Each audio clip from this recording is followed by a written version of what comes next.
Hi, this is Rob from Grappling Hook.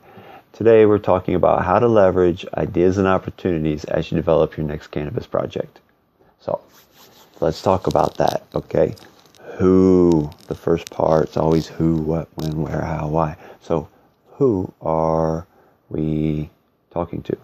Our team, again, all the stakeholders, the people involved, all right? Listen to them. They've got ideas. And those are going to possibly lead to opportunities. Opportunities are going to show up. So you want to record them. Write all these ideas down. Even if they sound bad, record them. Okay? Because from those, going much like lateral thinking in a way, you're going to be able to determine then which one's a better idea and which isn't. And by having them all recorded together, it gives some transparency as well. So you can say, hey, this is why we didn't choose it, because this idea outweighed it for this reason. So moving on. All right. So again, record it, put it into a service blueprint where you can reference it easily. They're all there. And then think about it in regards to, is this the core of our challenge?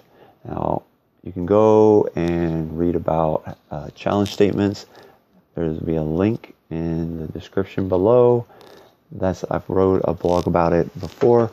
You can check it out. That's one of the first steps you should already be doing. It doesn't take long. You can do it over lunch, over a beer, over coffee, with just a few of you. Like coming back to this. Now, this, you have to ask yourself, is this the core of with our challenges that we're facing?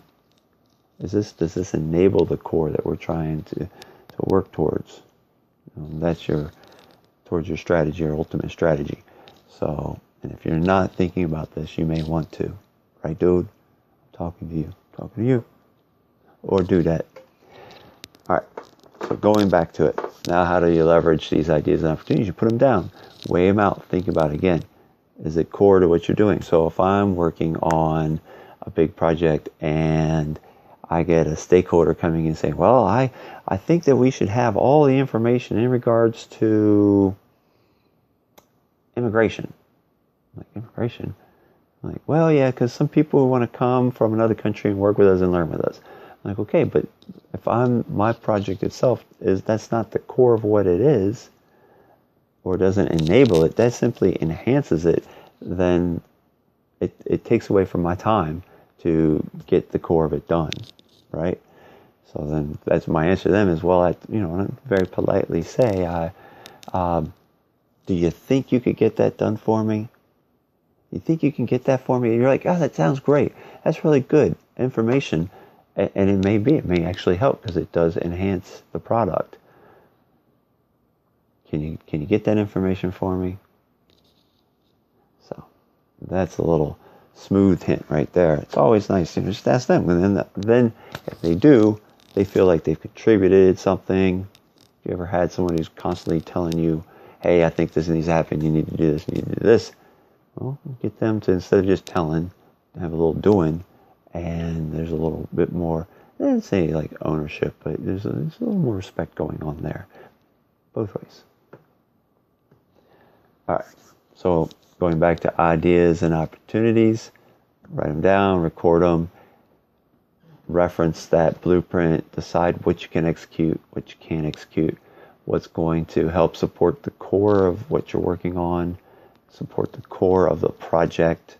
Is it going to enable the project? Is it going to help you get the project done? If not on time, then earlier, right? It's always better to be done earlier.